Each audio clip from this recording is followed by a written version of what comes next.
Boa noite a todos. Só pedir alguém para colocar o vídeo.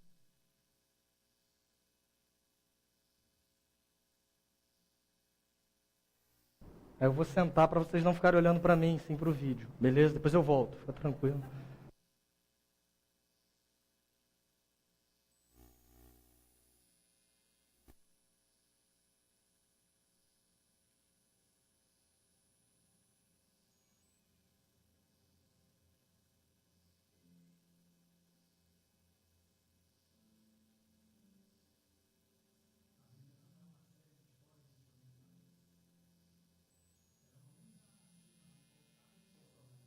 Aponta para além de si, para alguém maior.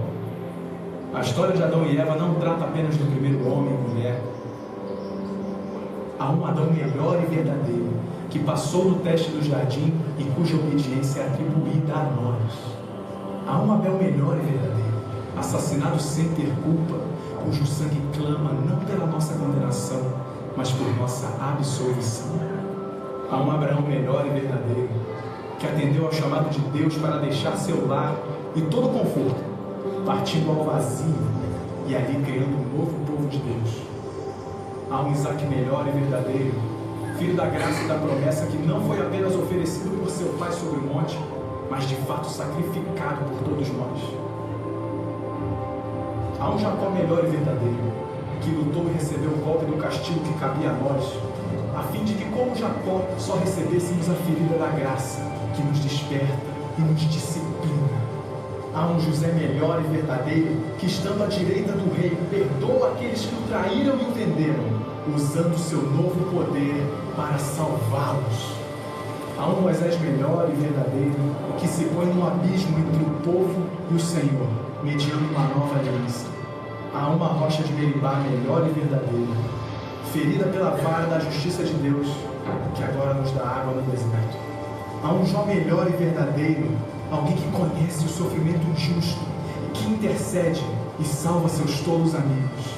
Há um Davi melhor e verdadeiro, cuja vitória se torna a vitória de seu povo, ainda que eles mesmos não tenham levantado uma pedra sequer para conseguir isso.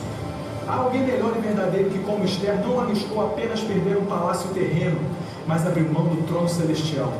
E não apenas arriscou sua vida, como a deu por completo para salvar seu povo. Há um Jonas melhor e verdadeiro, que foi lançado à tempestade a fim de que dela nós fôssemos resgatados. Há um Cordeiro da Páscoa melhor e verdadeiro, inocente, perfeito, que se deixou ser morto para que o anjo da morte não atentasse contra nós. Ele é o verdadeiro templo, o verdadeiro profeta, o verdadeiro sacerdote, o verdadeiro rei, o verdadeiro sacrifício, a verdadeira luz e o verdadeiro pão. A Bíblia não é uma série de histórias desconectadas. Ela é uma única narrativa que aponta para uma única pessoa: Jesus.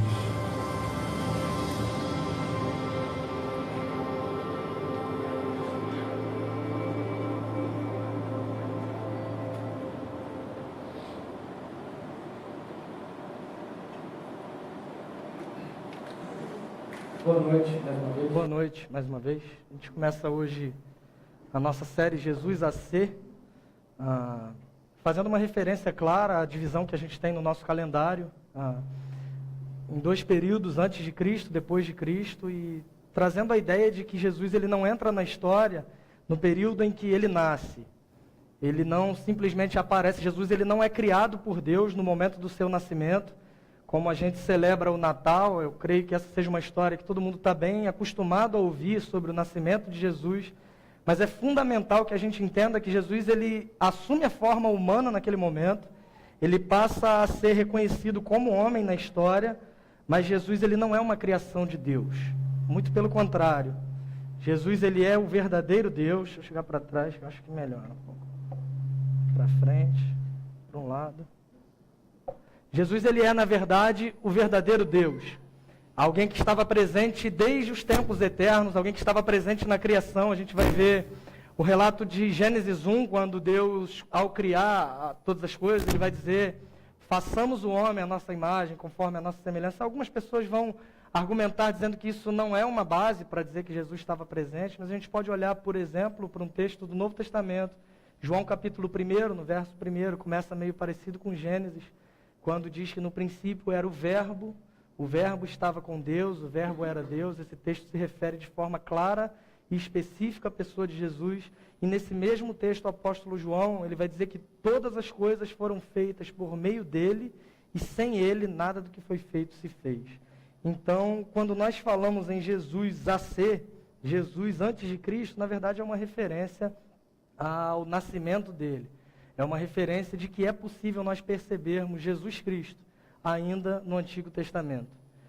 Nós entendermos o que foi mostrado por meio desse vídeo, que a Bíblia ela não é essa série de histórias sem conexão umas com as outras, mas na verdade a Bíblia, toda ela vai apontar tão somente para a pessoa de Jesus. A ideia da série, na verdade, é bem essa, apontar que a Bíblia não é essa coletânea.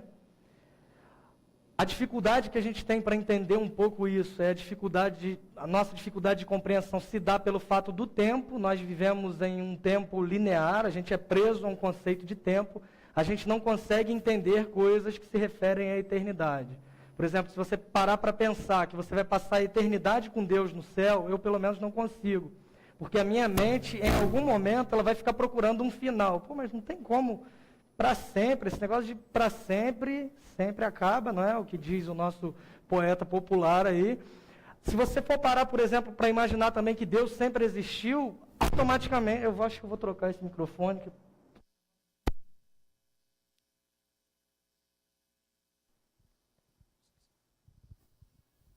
acho que agora vai. Se você parar para pensar nessa ideia também de um Deus que sempre existiu, automaticamente a nossa mente ela vai procurar um início. Nós somos presos no tempo. Nós temos essa limitação de procurar início e fim para todas as coisas.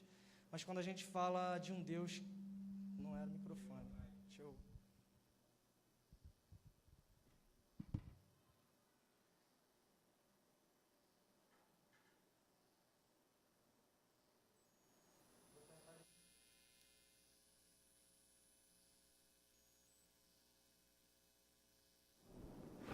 Quando a gente fala de um Deus que sempre existiu, da mesma forma a gente não vai conseguir compreender porque nós somos limitados a esse problema do tempo. Um outro problema que a gente tem, que atrapalha muito a nossa compreensão acerca dessa existência de Jesus ainda antes que ele pudesse nascer, é que a gente tem essa tendência e a gente é estimulado um pouco a olhar para a Bíblia procurando heróis que nos representem. Especialmente no Antigo Testamento, a gente é estimulado a pensar dessa forma. Você ouviu um sermão sobre os heróis da fé, está lá em Hebreus capítulo 11, citando uma série de homens que foram exemplos de fé e tal, e sair da igreja pensando e talvez estimulado pela aplicação do sermão, dizendo que da mesma forma que Davi venceu o gigante, você tem que vencer o gigante da angústia, da miséria, do desemprego, e por aí mais. Você sai da igreja ouvindo um sermão sobre Abraão e o pastor ou quem quer que seja que esteja pregando vai dizer: Abraão ele venceu porque ele estava disposto a sacrificar no altar. Então traga a sua oferta, assuma um compromisso aqui de R$900 por mês, que você vai vencer, porque você precisa vencer, porque o desejo de Deus é que você vença, mudando totalmente o foco.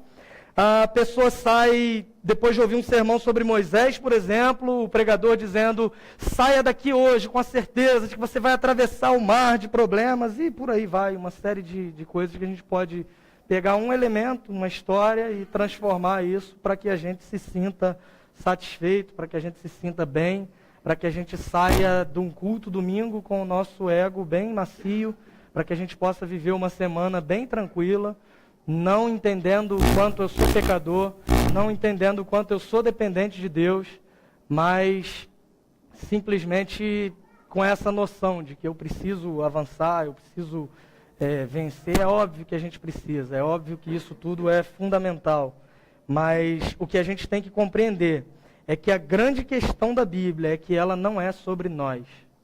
Mais uma vez, a Bíblia ela é sobre Jesus. É tudo sobre ele, é tão somente sobre ele.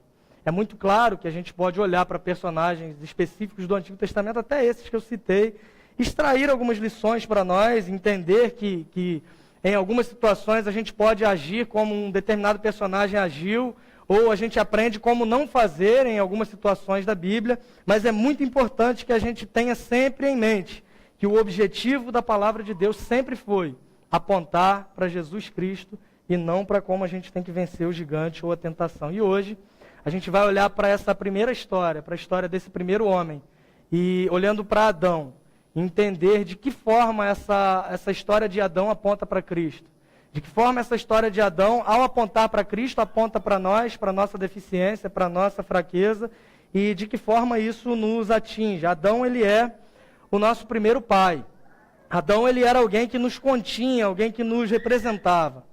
Eu te convido a abrir a Bíblia em Romanos, no capítulo 5, porque o apóstolo Paulo, ele vai dar essa ajuda para a gente, ele vai fazer essa comparação já entre o Adão e Cristo, a quem ele chama de o segundo Adão. Então, da mesma forma que no vídeo fala sobre um Adão melhor e perfeito, Paulo, ele vai chamar Jesus de segundo Adão. Paulo é o escritor dessa carta de Romanos, que a gente vai abrir no capítulo 5. Caso você prefira, o texto também vai ser projetado aqui na mesma versão que eu vou ler. O que cabe a nós é olhar para essas histórias e entender como elas se completam e de que forma elas nos afetam. Então, olhando para a história de Adão, a gente tem que ter uma atenção um pouco maior que as outras, não que as outras histórias não sejam importantes, mas no caso de Adão, ele tem um ato, o pecado de Adão, ele nos afeta de forma direta como nenhum outro personagem bíblico.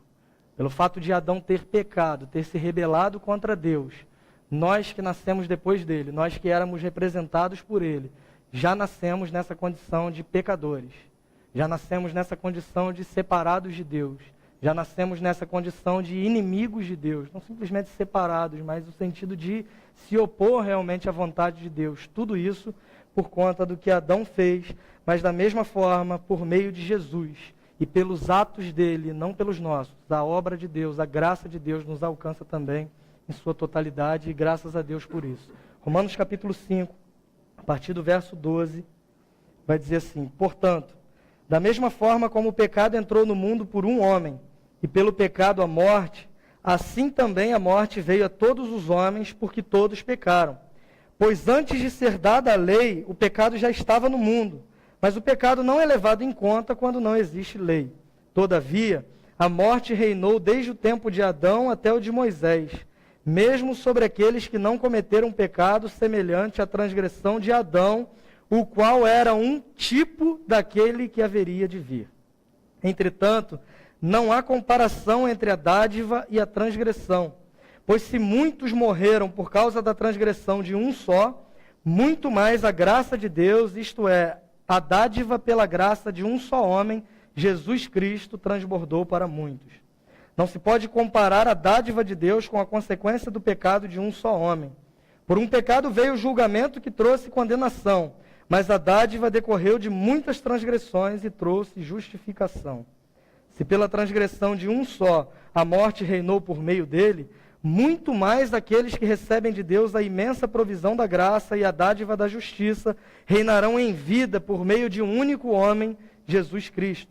Consequentemente, assim como uma só transgressão resultou na condenação de todos os homens, assim também um só ato de justiça resultou na justificação que traz vida a todos os homens. Logo, assim como por meio da desobediência de um só homem, muitos foram feitos pecadores, assim também por meio da obediência de um único homem, muitos serão feitos justos. Feche seus olhos, se você puder. Deus, nós te louvamos pela tua palavra e pedimos que o Senhor fale aos nossos corações por meio do teu Espírito Santo. Nos ajude a olhar para a história de Adão, olhar também para o Senhor, entender essa comparação que é feita por meio da tua palavra e compreender essas verdades do teu Evangelho, Pai, que da mesma forma que herdamos condenação por meio de um Adão, por meio do Senhor nós herdamos perdão e vida, perdão para os nossos pecados e vida eterna com o Senhor para todo sempre. Agradecemos ao Senhor por isso, pedimos que o Senhor fale conosco em nome de Jesus. Amém. Verso 12, ele vai dizer que o pecado ele entra no mundo por meio de um só homem. Um ponto que é interessante, não é o ponto central do texto, mas eu penso que seja um pouco importante nós abordarmos, é a seguinte questão. Se você parar para ler a narrativa do Gênesis, você vai ver que quem peca primeiro não é Adão. Se lembram? A serpente, ela chega lá para o casal, que estava lá, tudo tranquilo, favorável, no jardim e tal, tudo bonito, as coisas acontecendo da forma como deveriam acontecer, a criação na mais perfeita ordem, tudo acontecendo exatamente da forma como Deus havia planejado para que acontecesse, e de repente o texto ele vai dar uma pausa e vai dizer assim, ora, a serpente era o mais astuto dos animais, e um dia a serpente chega para Eva e começa a colocar à prova a palavra de Deus, dizendo para Eva, olha, foi isso que Deus disse? Se você comesse, iria ser proibido de comer. Na verdade, ele está dizendo isso porque ele sabe que se você comer, os seus olhos vão se abrir, não sei o que e tal. Eva, o que ela faz? Ela dá ouvido à voz da serpente, ela duvida da palavra de Deus e ela acaba comendo daquele fruto proibido, que até hoje muita gente fica na dúvida se é maçã, se não é. Ninguém sabe, na verdade, o que é. É uma das questões do Gênesis que a Bíblia não se propõe a responder, dentre tantas outras, e aliás, eu não sei nem que diferença faria eu saber que fruta que era, enfim, mas aí a gente segue na história, porque Eva, ela dá ouvido para a voz da serpente e ela peca primeiro que Adão. E é interessante que Deus, quando ele vem, é óbvio que Eva vai até o seu marido, ela fala o que aconteceu, ele também toma do fruto, ele também come, dizem que é o coco, né, porque diz que tomou e comeu, que toma água. Ridículo. Mas, enfim, a Eva, ela entrega esse fruto para o seu marido, de repente ele prova desse fruto também proibido, e ele também peca. O que eu acho interessante é que, embora Eva ela tenha sido a primeira pessoa a desobedecer, Deus, em momento algum, ele vai cobrar de Eva a desobediência e o pecado. Deus ele vai chamar Adão e ele vai cobrar Adão. Eu penso que isso seja fundamental, mesmo não sendo o ponto central do texto. É que a gente compreenda que há um propósito estabelecido por Deus na criação. E olhando para a família, sempre foi o papel do governo da casa. A responsabilidade do lar sempre foi um papel do homem.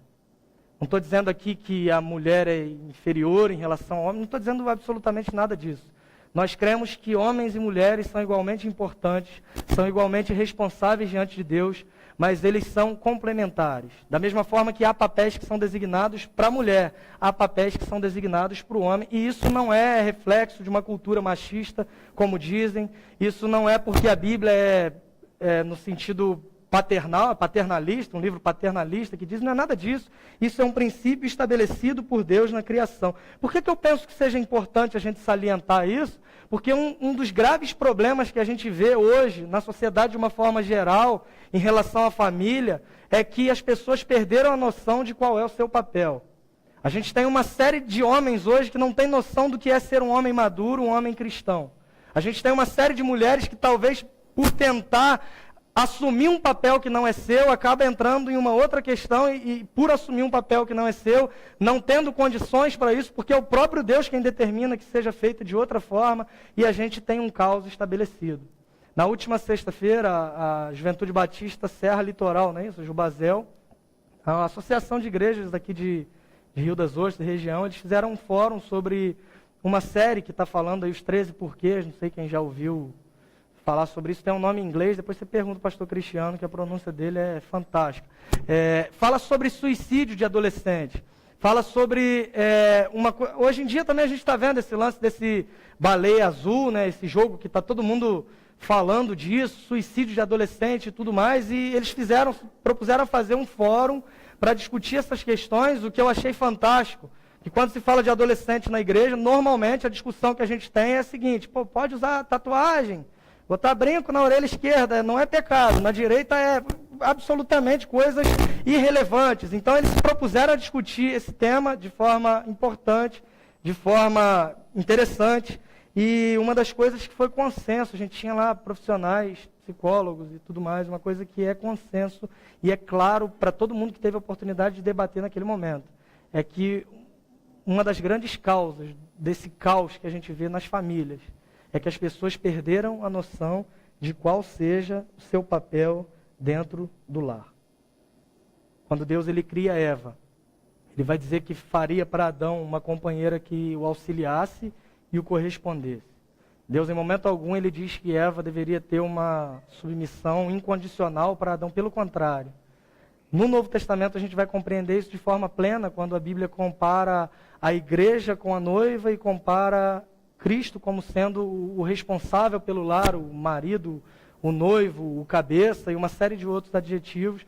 Isso é fundamental para a gente entender. Só um parênteses, não é o ponto central do texto, mas é importante salientar isso, especialmente nessa época de caos que a gente tem vivido, é que a gente tem que entender que há uma ordem estabelecida por Deus para todas as coisas, e essa é uma área que não foge desse detalhe. Só que o ponto central do texto é um ponto, é uma doutrina, na verdade, que se chama doutrina da justificação pela fé.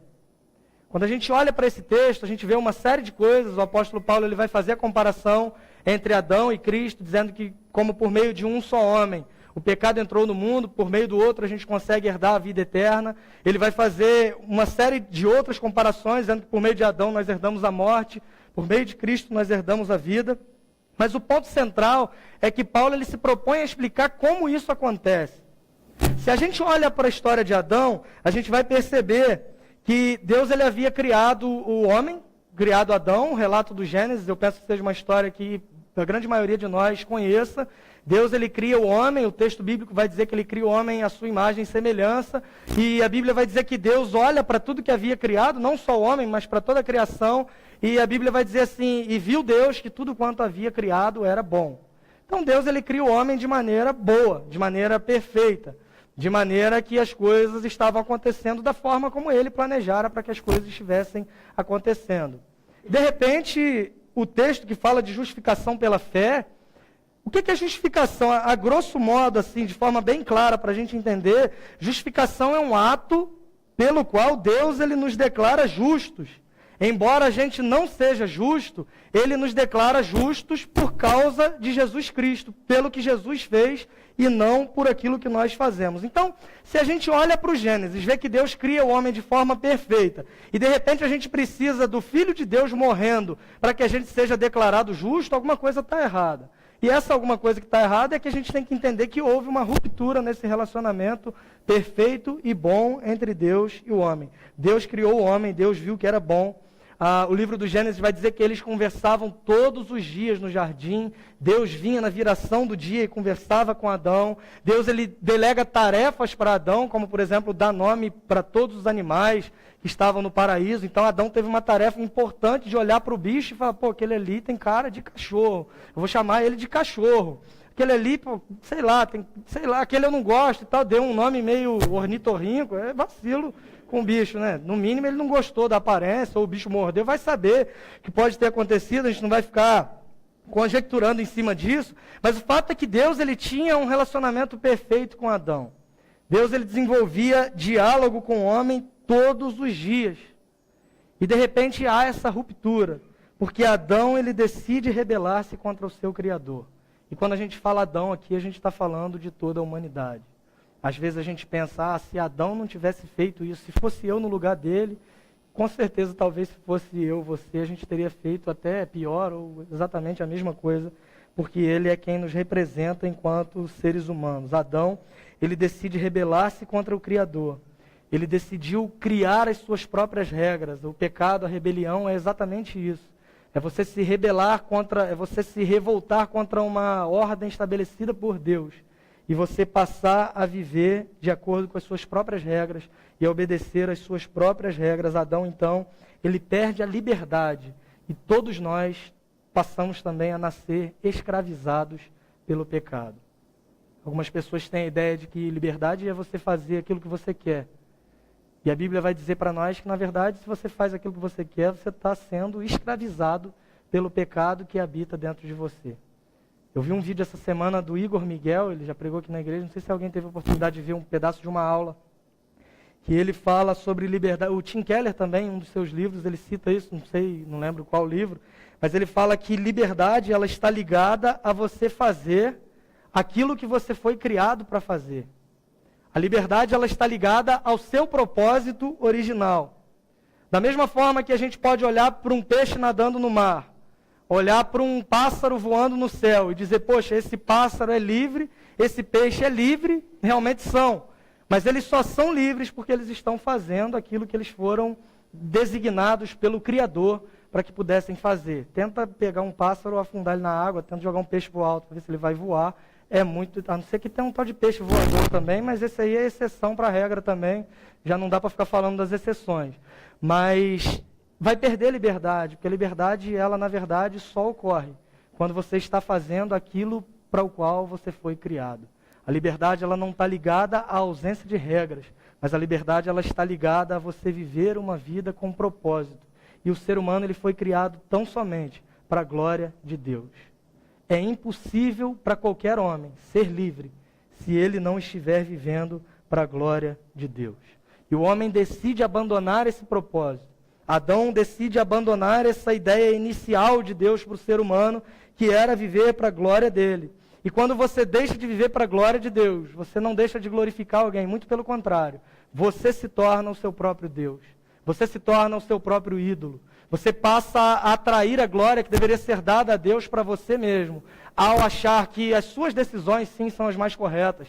Ao achar que o que Deus estabeleceu para a sua vida não é exatamente aquilo que é melhor. Ao achar que eu posso viver a minha vida cristã e eu dou liberdade, entre aspas, para Deus agir até determinado ponto, mas daí em diante já não é com Ele, porque afinal de contas Ele tem que me respeitar, Ele não pode violar a minha vontade. Eu acho que a gente está invertendo as coisas e está tentando fazer do Deus soberano, Criador de todas as coisas, o que governa todas as coisas, um servo da vontade humana.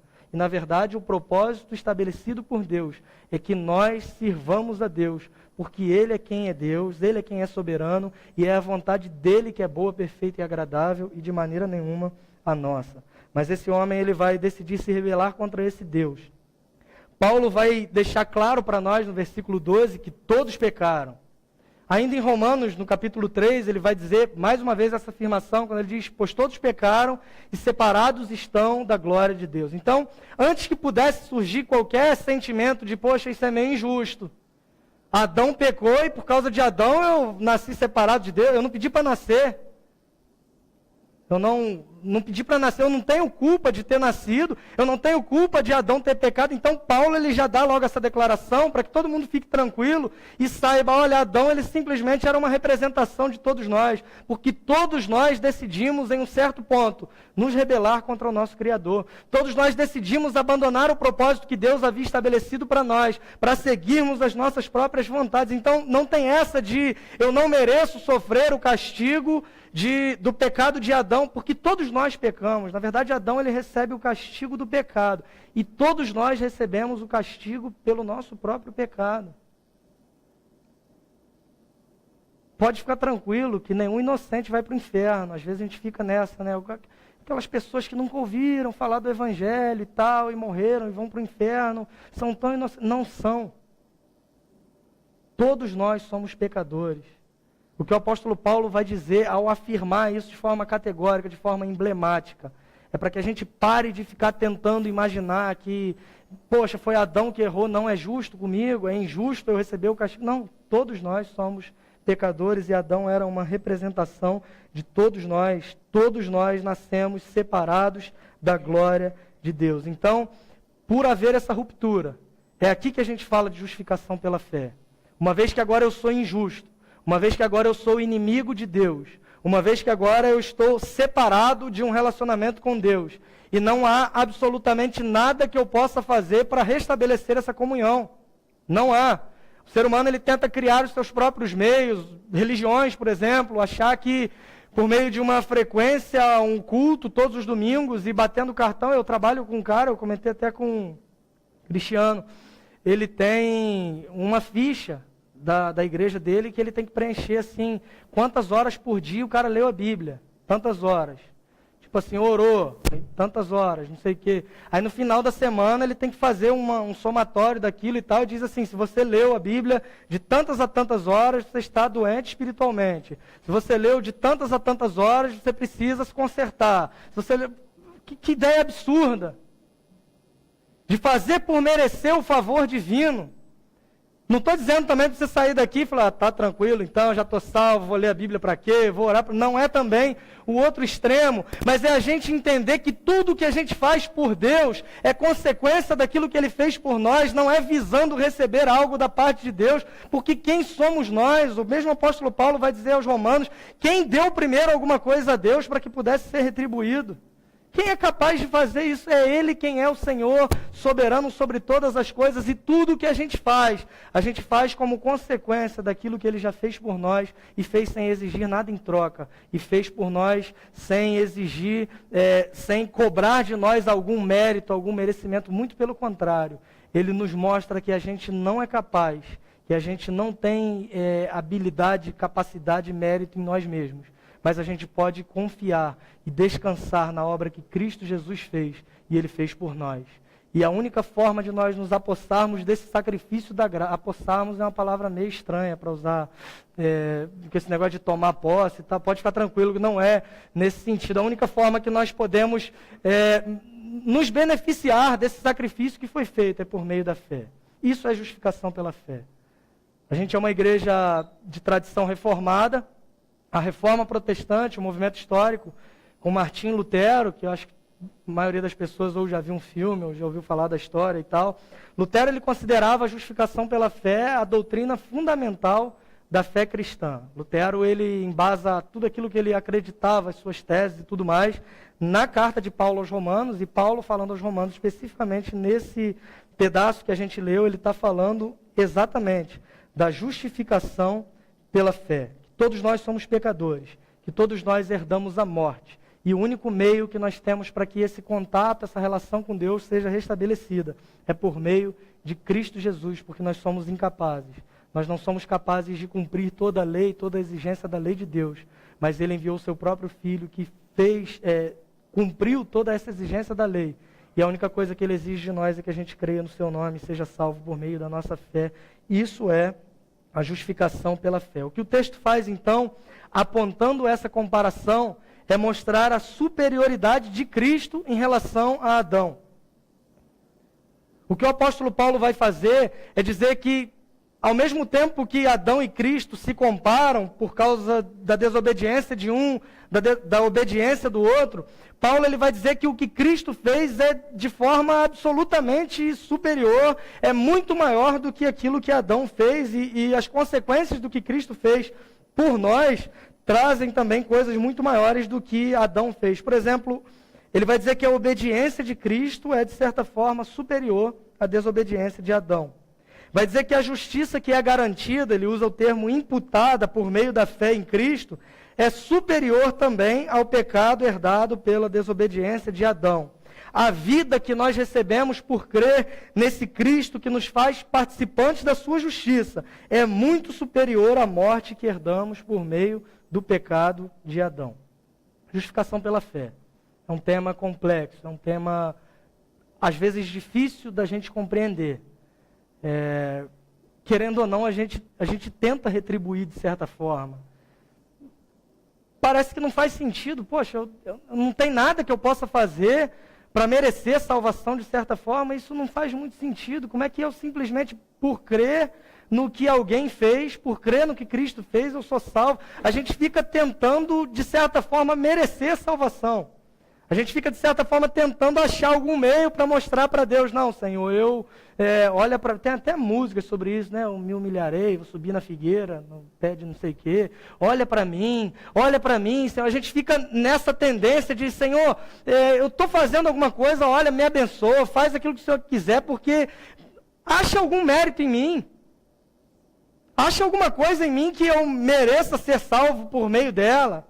A gente fica olhando para dentro de nós e tentando nos comparar com aquilo que tem de pior, para achar que nós não somos tão ruins assim, para achar que nós não somos tão maus assim, mas a graça de Deus que nos dá vida eterna, ela também nos nivela por baixo, dizendo que todos nós somos pecadores, todos nós estamos separados da graça de Deus, nenhum de nós merece ser salvo por qualquer mérito ou por qualquer capacidade. Para que a gente compreenda uma verdade tão profunda, a gente tem que entender, em primeiro lugar, que Jesus ele não é de forma alguma o plano B de Deus. Jesus não é o plano B de Deus. Jesus ele não veio porque Deus depositou toda a sua confiança em Adão e, de repente, pelo fato de Adão pecar, Deus foi pego de surpresa e falou, e agora? criei lá Adão, coloquei ele no paraíso para que pudesse revelar a minha glória, o meu propósito estabelecido para o homem. De repente Adão pecou, o que eu vou fazer? Aí algum anjo lá de trás falou assim, manda Jesus. Ele falou, tá aí, boa ideia, acho que eu vou mandar Jesus para que ele possa morrer. Jesus, ele não é o plano B de Deus. Deus, ele não é pego de surpresa. Deus, ele não é apenas aquele que sabe de todas as coisas, mas ele sabe de todas as coisas porque ele determinou que todas as coisas fossem do jeito que são. Ele é o que chama a existência as coisas que não existem como se elas já existissem. Ele é quem governa a história e determina que todas as coisas aconteçam segundo o conselho da sua vontade. Então, pensando nisso, não tem a menor possibilidade de nós entendermos Adão como sendo o projeto inicial de Deus e que por falhar, pelo fato de Adão ter cedido às tentações, pelo fato de Adão ter sido vencido pelo pecado, Deus se viu sem alternativa e enviou Jesus Cristo para que fosse mais uma tentativa para ver se daria certo ou não. Na verdade, não. A palavra de Deus vai dizer para nós, em Apocalipse 13, versículo 8, que o Cordeiro de Deus, que é Jesus, ele foi morto desde a fundação do mundo. E aqui a gente começa a ter mais uma crise na nossa compreensão de tempo. Antes que o mundo fosse criado, antes que se iniciasse lá o relato de Gênesis, o Cordeiro de Deus já estava morto. É estranho pensar nisso, porque a gente tem na nossa mente a ideia da linearidade da história. A gente quer entender a história de forma linear, mas a gente serve a um Deus que não está preso no tempo. É um negócio, às vezes, meio complicado de entender de fato. A Bíblia também ela não tem o objetivo de dar muita explicação, porque, como a gente falou, a Bíblia ela é uma história única, que é a história da redenção. Então, vai ter perguntas que vão surgir, por exemplo, a questão do fruto. Qual era o fruto? No livro do Gênesis, de forma específica, pode ser que você já tenha se perguntado quando o Caim ele mata o seu irmão e ele foge lá da presença de Deus. Deus coloca ele errante no mundo. O texto vai dizer que ele chegou a uma determinada terra e se casou. Casou com quem?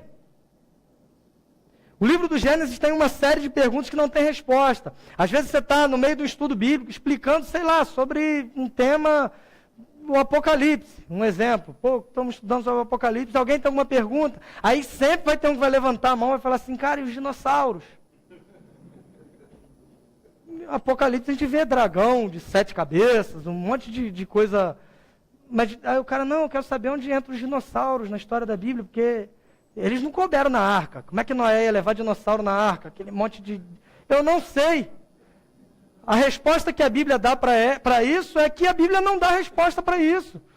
A Bíblia não se propõe a explicar cada detalhe, até porque a gente não precisa saber de cada um desses detalhes.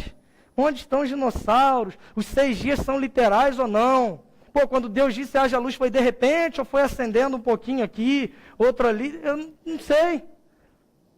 A resposta que a gente tem para isso é, sei lá, eu não sei. A Bíblia ela não tem o propósito de nos explicar isso. E talvez a gente não tenha capacidade de compreender isso. Aqui é óbvio que é uma conjectura, mas talvez se a Bíblia se propusesse a explicar cada um dos detalhes, a gente não conseguisse entender. E Deus falou, vou explicar de forma mais simples, para esses caras entenderem mais ou menos aí, e conseguirem ser salvos de certa forma, porque é meio complicado. Às vezes a gente entra nessa neura, especialmente na nossa época, que a gente vê muito debate, ateu com cristão, universidades, não sei o que. Aí, às vezes, a gente se sente tentado a falar, poxa, mas Deus podia ter explicado as coisas para eu ter resposta para o ateu, né? O cara faz um monte de pergunta que, no final, eu fico pensando, pô, realmente faz sentido. Se você não tomar cuidado, você acaba entrando na do cara. Pô, realmente faz sentido, não sei o que e tal. O objetivo, a fé, ela não vem por meio do intelecto. A fé vem pelo ouvir e ouvir a palavra de Deus. Nós somos salvos por meio da palavra de Deus e do que ela determina para nós. Nós somos salvos por meio da nossa fé e não por meio daquilo que nós conhecemos, por meio daquilo que nós sabemos.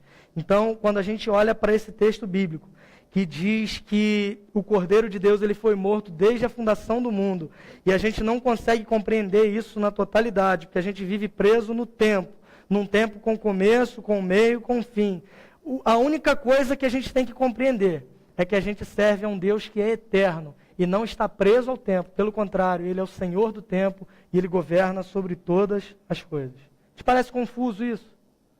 Sei que às vezes não é muito fácil, a gente vai sair daqui sem compreender isso 100%, mas dá para piorar um pouquinho.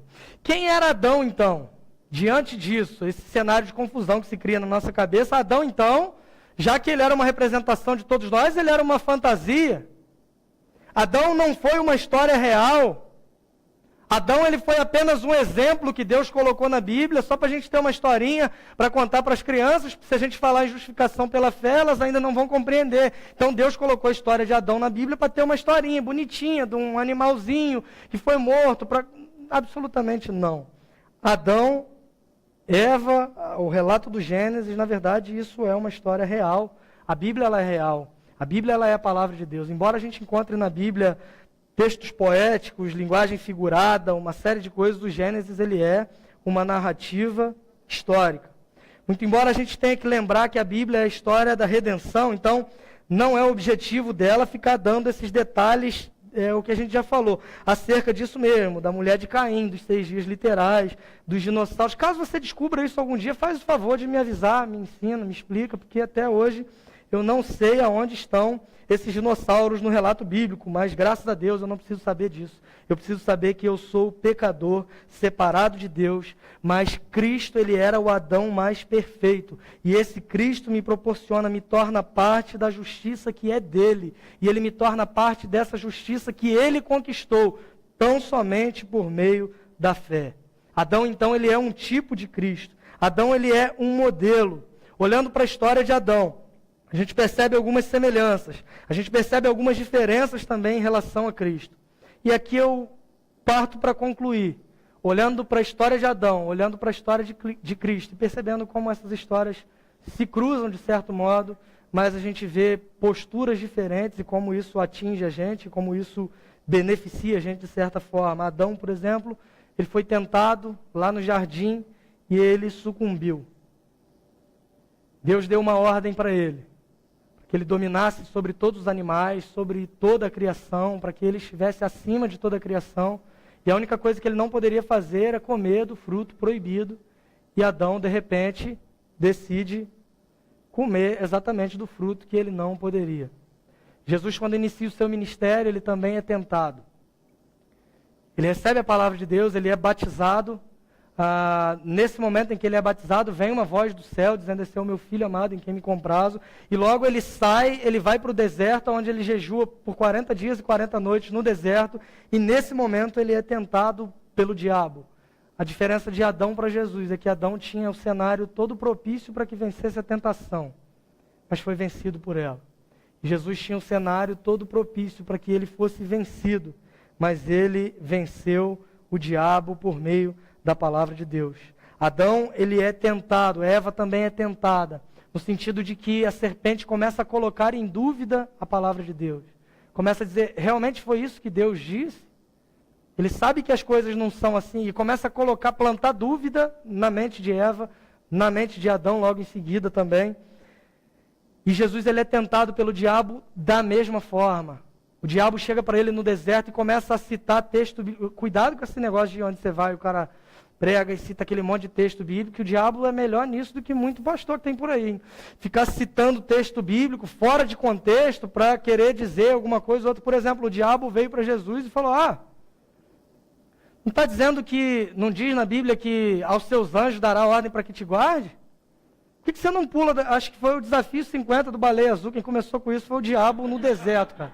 Veio isso na cabeça agora. Por que você não pula daqui de cima? Porque a Bíblia diz que aos seus anjos dará ordem para que te guardem e tal. Jesus poderia simplesmente assumir aquela dúvida e falar: realmente, eu li isso na Bíblia. Mas ele responde com a palavra de Deus, dizendo: também está escrito, não tentarás o Senhor teu Deus. O diabo, ele sempre nos tenta, tentando colocar em dúvida a palavra de Deus. Porque quando nós assumimos essa dúvida, quando nós duvidamos da palavra de Deus, daí para lá é um passo. O texto bíblico de Gênesis vai dizer que Eva viu o fruto, ela viu que era agradável, ela viu que era desejável, e então ela pegou e comeu do fruto. É todo um processo.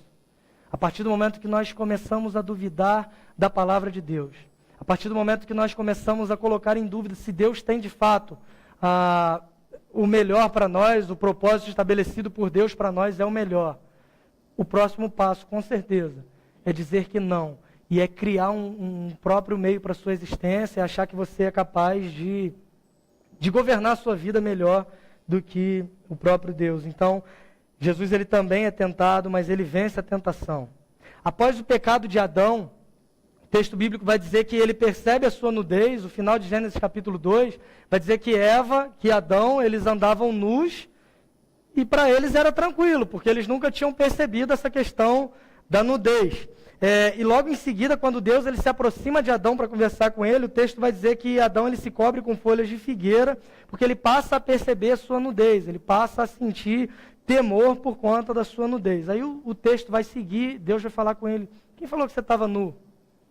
E aí Adão tenta argumentar e Deus fala assim, tá, mas você comeu do fruto. E logo o que Adão faz é tentar desviar aquilo, dizer, não, na verdade não fui eu, foi a mulher que o Senhor me deu e tudo mais e tal. E Deus faz, depois que dá a repreensão para ele, aquela série de coisas que diz, olha, você, e diz para Eva, né, você vai ser amaldiçoada, você vai dar à luz em meio a dores, você vai ser inimiga da serpente para sempre. Aqui a primeira profecia em relação a Jesus Cristo, quando diz que o seu descendente, o descendente da serpente, o descendente da mulher, seriam inimigos para sempre, de modo que o descendente da serpente feriria o calcanhar do descendente da mulher e este lhe pisaria a cabeça. É uma das primeiras referências a Jesus já no livro do Gênesis. E logo após essa repreensão de Deus, ao Adão perceber a sua nudez, a gente vê que um animal é morto para que fossem feitas roupas de pele para Adão e para Eva. No Adão perfeito que é Cristo. Ele mesmo se faz sacrifício. Ele mesmo é morto. Não apenas para cobrir a nossa vergonha pelo pecado, mas para levar os nossos pecados de uma vez por todas. Jesus, quando está sendo batizado por João está lá batizando uma série de pessoas, Jesus se aproxima, João aponta para ele e diz, eis o Cordeiro de Deus, que tira o pecado do mundo. Ele não morreu para que a gente não tivesse vergonha da nossa nudez, da nossa incapacidade, de quem nós somos. Mas ele se fez vergonha por nós. Ele se fez maldição por nós.